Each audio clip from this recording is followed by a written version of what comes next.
Muita calma nessa hora, muita hora nessa calma. Eu sou o Felipe Barbosa, esse escritor que um dia fala de Disney, um dia fala de horror e que tá quase terminando a maratona de horror com um vídeo todo dia aqui no canal. Essa semana, indo pra fantasia e fazendo um especial de bruxos e bruxas dos mais variados tipos. Vocês me pediram vários personagens nos últimos comentários e eu escolhi falar de um bruxo hoje que tem a sua história numa saga de livros fantástica que ficou popular mundialmente pelos games e agora pela série da Netflix, o Geralt de Rivia, exatamente o bruxo da série The Witcher. Aqui nesse quadro do canal eu busco sempre trazer a história completa da origem de um personagem, todo o background dele, e por isso, infelizmente, não tem como eu fazer isso sem soltar alguns spoilers dos livros. Mas fiquem tranquilos, como The Witcher tem livros que são em formatos de contos e tem uma série de romances depois, os spoilers que eu vou soltar aqui não vão estragar a sua experiência caso você queira ler os livros. Eu vou usar aqui mais informações dos primeiros livros para dar um panorama geral para aqueles que nunca leram nada da saga ou que nunca viram nada sobre os games, quadrinhos e outras adaptações que nós já tivemos por aí. Já curte o vídeo então, se inscreve no canal e ativa o sininho para receber as notificações do próximo vídeo de bruxos ou bruxas que eu vou lançar amanhã por aqui. Bora lá então! O Geralt de Rivia é um personagem extremamente popular e importante para a cultura da Polônia. Ele é o protagonista da saga de livros The Witcher, que é uma série de livros de um autor polonês consagrado chamado Andrzej Sapkowski. E assim, gente, antes que vocês critiquem o meu polonês, eu já quero deixar bem claro que eu não falo polonês. Os nomes que o Sapkowski coloca aqui nos livros muitas vezes são dificílimos, então eu já peço perdão por qualquer erro de pronúncia que eu venha a cometer aqui nesse vídeo. Beleza? Espero a compreensão de vocês. Enfim, toda a história da saga The Witcher se passa num mundo de fantasia medieval que eles chamam somente de continente. Esse continente, há 1500 anos da história, foi vítima de um fenômeno chamado de conjunção das esferas, que foi um cataclisma que juntou no mundo só várias criaturas diferentes, unindo seres humanos, monstros, anões e todo tipo de criatura. De acordo com os elfos, nessa época os humanos chegaram depois deles e começaram a querer dominar todo mundo, como eles normalmente fazem, né? O Geralt de Rivia, um dos habitantes desse continente, é filho de uma feiticeira druida muito poderosa chamada Vicena e, embora ninguém tenha muita certeza de quem é o pai dele, acredita-se que o pai dele era um mercenário chamado Corin. Assim que o Geralt nasceu, a mãe dele, a Vicena, enquanto ela estava sendo perseguida, deixou o filho dela aos cuidados do bruxo Vesemir, numa fortaleza de bruxos Kaer Morhen, que servia ali como um reduto para os bruxos da Escola do Lobo. Tá, mas o que são esses bruxos, né? Ali na série, os bruxos, ou então os bruxeiros, como eles também são chamados, são basicamente caras altamente treinados na arte da espada, alquimia e magias básicas. Essas magias básicas ali são chamadas de sinais. Eles são treinados ao longo da vida para combater monstros e durante esse treinamento eles passam por uma dieta ali à base de ervas que ajuda a melhorar o seu desempenho e muda a estrutura do seu corpo. Essas ervas fazem com que o corpo fique mais resistente, que os sentidos fiquem mais aguçados e o corpo deles passa a conseguir lidar com substâncias que são mortais para os seres humanos comuns. Só que essas mutações pelas quais eles passam deixam eles estéreis, para que as mudanças genéticas não sejam passadas adiante. Mas isso não é um problema para eles, porque não é como se eles pensassem muito em família. A maioria dos bruxos ali diz nem ter sentimentos, né? Então eles ganham a vida caçando monstros e protegendo as populações do reino e usam desses elixires e poções para conseguir habilidades tipo enxergar no escuro, adquirir uma audição e reflexos sobre-humanos ali, ter resistência à dor, poder, regeneração e mais um monte de coisa. Acontece que quando Geralt é deixado lá na fortaleza da Escola do Lobo, os bruxeiros já estão entrando em decadência, porque muitos deles já foram mortos, caçados por conspirações ali no continente e etc, né? Isso porque por mais que eles façam algo bom, como salvar as pessoas, a maior parte das pessoas trata eles como monstros ou mercenários. E o Geralt ainda no futuro ia parecer um monstro ainda mais esquisito. Lá na fortaleza de Kaer Morhen, ele iniciou treinamento para se tornar um bruxo, sobrevivendo a todas as mutações durante as sessões de experimentos de forma bem melhor do que os outros jovens. Isso aconteceu porque, além da mãe dele ser uma feiticeira poderosa, ela também tomou várias poções enquanto estava grávida dele, que fortaleceram ele a um nível grandioso. O bruxo Vesemir, então, que passou a representar tipo um pai adotivo para ele, junto com os outros tutores, ele passou a permitir que fossem realizados os procedimentos experimentais mais perigosos e intensos com o Geralt. Isso fez com que ele ficasse mais ágil, mais forte e com melhores reflexos do que todos os outros bruxos. Só que, como efeito colateral, as mutações fizeram com que ele perdesse toda a pigmentação no seu corpo. Por isso, a pele dele ficou completamente pálida e os cabelos dele ficaram extremamente brancos. E ele ficou conhecido então como o Lobo Branco por causa disso, que na língua ancestral do continente se dizia Gwynbleidd, algo nessa pronúncia aí. Apesar do nome dele ser Geralt de Rivia, né, o Geralt não vem da cidade de Rivia. Ele só tem esse nome porque os bruxos jovens são incentivados a utilizar sobrenomes alternativos ali, né, pelo bruxo Vesemir, e Geralt de Rivia foi o nome que ele escolheu para ele.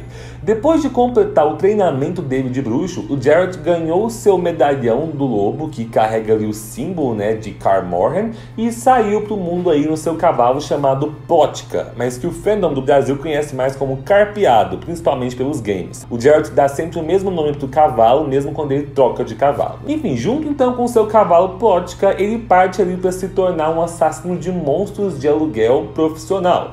E assim, os primeiros livros da série, que são os de contos, eles servem exatamente para você conhecer os detalhes da profissão do Geralt. Nele, ele enfrenta vários monstros, alguns que são seres irracionais, outros que são seres racionais, que falam e tudo mais. Nesses contos, é sempre mostrado como o Geralt muitas vezes é incompreendido pelos humanos. Por exemplo, num dos contos lá, que é o Mal Menor, o Geralt tenta defender uma vila que estava prestes a ser atacada e ele mata ali uns bandidos que estavam prestes a tomar a cidade para fazer a população de refém. Só que a maioria da população não entende por que ele matou aqueles caras. Ele é exilado da vila e ganha o título de Carniceiro de Blaviken. Enfim, ao longo dos confrontos que ele tem, ele vai colecionando histórias, experiências, dinheiro e cicatrizes. A cicatriz mais famosa dele é uma cicatriz de uma mordida que ele tem no ombro. Essa cicatriz veio de uma batalha dele contra uma criatura chamada Striga. No livro, o Geralt presta um favor para um rei de quebrar uma maldição que tinha transformado a filha do rei em uma estriga, ou estrige também em algumas versões em português. Uma estrige é uma criatura que é uma mulher, na verdade, que sofre uma maldição e que se transforma num monstro horrendo que sai matando todos os seres vivos que vê pela frente e que depois retorna ali para um sarcófago. E para conseguir acabar com a maldição, alguém deve impedir a estrige de retornar ao seu caixão até o terceiro canto do galo. Então a estrige seria curada ali, se transformando novamente numa mulher, né? E é muito importante aqui entender que o Geralt só sabe como quebrar essa maldição e várias outras que ele encontra aí ao longo dos contos, né? Porque faz parte do treinamento dos bruxos estudar e entender todas essas criaturas. O Geralt consegue então passar a noite no sarcófago e, além de desfazer a maldição da princesa, ele também acha o cara culpado aí pela maldição e pune ele. Só que ele sai desse encontro bem ferido e com essa marca e essa cicatriz no ombro. Só que na hora de adaptar o Geralt para os games, uma cicatriz no ombro não parecia suficiente, porque não iam ficar mostrando o ombro dele toda hora, né? Então criaram uma cicatriz no rosto dele para dar um ar mais badass ali pro personagem. Enfim, o Geralt, nas suas primeiras histórias, enfrenta vários monstros e criaturas ali com a companhia do seu amigo mais próximo, o Jaskier, que é um bardo, trovador e estudioso ali das 7 artes liberais. Esse amigo dele é um parceirão aí para todas as horas, mas é principalmente graças a ele, na verdade assim, principalmente graças a uma enrascada em que ele se meteu, que o Geralt conheceu o que podemos chamar ali de grande amor da vida dele. No conto O Último Desejo, o Jaskier e o Geralt encontram um recipiente de onde sai uma espécie de gênio da lâmpada do mal ali. o Jaskier fica super animado para fazer os seus 3 desejos, mas ele é atacado por esse gênio e o Geralt tenta fazer uma espécie de exorcismo ali no amigo, acreditando que ele conseguiu fazer o gênio sumir a princípio. Ele corre ali para a cidade mais próxima então e pede para alguém capaz de ajudar o amigo dele, mas a única pessoa capaz de ajudar era uma feiticeira, a Yennefer de Vengerberg, que é uma personagem muitíssimo importante em toda a saga. Ela era uma feiticeira muito poderosa e respeitada, mas que não fazia parte de nenhum conselho da realeza como muitas outras feiticeiras normalmente faziam. Bom, resumidamente aqui então, para não gastar tanto tempo do vídeo, né, o que acontece ali é que a Yennefer tenta meio que passar a perna no Geralt para conseguir ter controle sobre aquele gênio. Ela tenta fazer o Jaskier usar todos os 3 desejos dele para que quando o gênio estiver livre, ela consiga aprisionar o gênio. Acontece que ninguém sabia que na verdade o gênio tinha se ligado ao Geralt e não ao Jaskier. O Geralt acaba então usando 2 dos desejos e quando ele vai usar o último, ele percebe que assim que o gênio estiver livre, ele vai matar a Yennefer. E aí, meio que o Geralt usa o último desejo dele em sacrifício, conectando o destino dele ao da Yennefer, impedindo ela de morrer, a não ser quando o Geralt morrer também. E aí, a Yennefer acaba se entregando para ele e os dois começam ali uma linda história de amor que é complicada. É bem complicada porque eles se amam, vivem juntos, eles brigam, separam, voltam, separam. Enfim, gente, como tem muitos contos nessa saga, depois muitos livros, passam-se muitos anos, acaba que acontece coisa demais na vida do Geralt. E o relacionamento dele com a Yennefer é sempre uma questão ali que fica parando no ar. Mas é importante vocês entenderem que ela é uma personagem muito importante pro Geralt e pra história como um todo. E que por mais que os dois se separem e sigam caminhos diferentes, eles sempre vão acabar se reencontrando, porque depois desse acontecimento aqui, eles acabaram fazendo parte do destino um do outro. Mas por fim, um dos acontecimentos mais importantes na vida do Geralt acontece quando ele está indo até Cintra a pedido da rainha Calanthe, onde ela está realizando uma grande festividade ali para escolher um pretendente para sua filha, a princesa Pavetta. Ele é chamado lá por causa de uns relatos de um monstro ali pequeno, curvado, que parecia um ouriço, né, que estava sempre sendo visto por lá. Acontece que a rainha não sabia que esse monstro, na verdade, é um cavaleiro chamado ali de Dany, que já estava de rolo com a princesa Pavetta há mais de um ano secretamente. Esse cavaleiro tinha sofrido uma maldição que transformava ele numa criatura meio humana, meio ouriço. É por isso que ele sempre usava o capacete da sua armadura, tampando seu rosto até a meia-noite, que era quando ele retornava à forma de humano. Bom, de forma bem resumida aqui também, né? O que acontece nesse conto é que o Geralt acaba ajudando o casal ali da princesa e do cavaleiro Dany, convencendo de forma bem difícil a rainha a permitir que a princesa partisse com o cavaleiro. E isso quebra a maldição do tal do Dany ali e tira dele a forma de ouriço, deixando ele humano para sempre. E ali é aplicada uma coisa que existe nesse universo chamada Lei da Surpresa. Essa Lei da Surpresa é um costume muito antigo que pode ser exigido como preço por uma ajuda. Então, sempre que você ajuda alguém, você pode cobrar da pessoa a Lei da Surpresa. O que isso quer dizer? Quer dizer que a próxima coisa que a pessoa descobrir de surpresa que ela tem e não sabia será sua. Peraí, como assim? Tipo, você me ajudou, né? E eu fiquei te devendo a Lei da Surpresa. De repente, eu chego em casa e eu descubro que eu tinha um chiclete no meu bolso e eu não sabia. Aí eu tenho que dar esse chiclete pra você. Entendeu? Acontece que, no caso ali do cavaleiro Dany, a coisa que ele descobre que ele tinha e não sabia é um filho no ventre da princesa Pavetta. Então, esse filho passa a pertencer ao Geralt. E ele vai ter que levar o bebê para criar ele como bruxo na fortaleza de Kaer Morhen.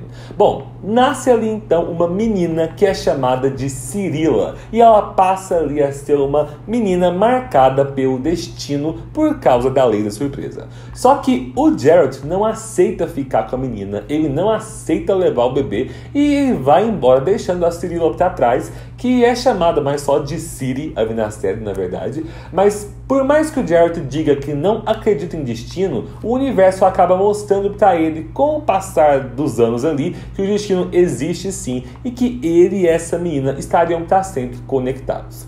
6 anos depois disso, o Geralt decide voltar até Cintra, mas sem a intenção de levar a menina com ele para a fortaleza de Kaer Morhen. O bruxo queria só dar uma olhadinha ali, né, ver o destino dele, e confessou ali para a rainha Calante que ele tinha medo do que poderia acontecer com a criança se ela se submetesse à prova das ervas, que era o teste lá pelo qual os bruxos passavam, porque nessa prova era muito comum ali que alguns jovens morressem. Enfim, resumindo aqui a história dos dois. O Geralt ia se negar a ficar com a menina, os pais dela morrem, ela fica órfã, ela é prometida em casamento, ela encontra o Geralt mais uma vez no meio de uma das aventuras dele, e toda vez que o caminho do Geralt se cruza com o dessa menina, ele se recusa a ficar com ela.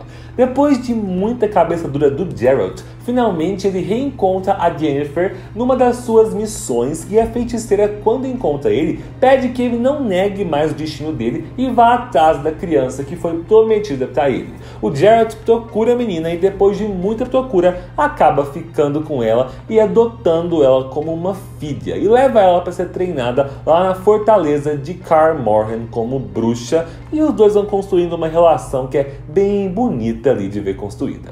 Só que o Geralt acaba precisando de ajuda para treinar ela, porque treinar uma garota bruxa não é como treinar um garoto. Então ele tem que recorrer à ajuda de uma feiticeira. Nessa época, como o relacionamento dele com a Yennefer tá muito conturbado, eles estão brigados e tal, ele acaba pedindo ajuda para uma amiga dos dois, que é a feiticeira Triss Merigold, que é uma feiticeira muito habilidosa que também nutre uns sentimentos amorosos ali pelo Geralt, e ela e o Geralt acabam tendo uns rolos ali ao longo dos livros também. A Ciri, então, é treinada por todos os bruxos e ela passa por todos os testes com a ajuda da feiticeira Triss. A partir disso, então, a Ciri iria crescer para ter um papel extremamente importante ali na história de The Witcher, ao lado do Geralt, tendo uma relação importantíssima tanto com a Triss, quanto também depois com a Yennefer, que também vai ajudar ela no seu crescimento enquanto bruxa. Bom, gente, é isso. A história do Geralt ainda tem uma porrada de acontecimentos, tanto nos livros quanto nos games, mas essa aqui é a história completa de como ele surgiu e de como ele desenvolveu a sua relação com a Ciri, a Yennefer e a Triss, né, que são muito importantes ali na saga como um todo, para a história dele. Tendo essas informações aqui, você consegue entender o personagem para ler a saga de livros a partir do livro Sangue dos Elfos, caso você queira pular os livros de contos, ou então para entender melhor o background dos jogos e da série da Netflix. É isso, deixa aí pra mim nos comentários qual próximo bruxo ou bruxa você quer ver por aqui nesse especial. Não esquece de clicar no botão compartilhar aqui embaixo, porque isso ajuda muito o canal a crescer. Obrigado pela companhia, um beijo e até a próxima!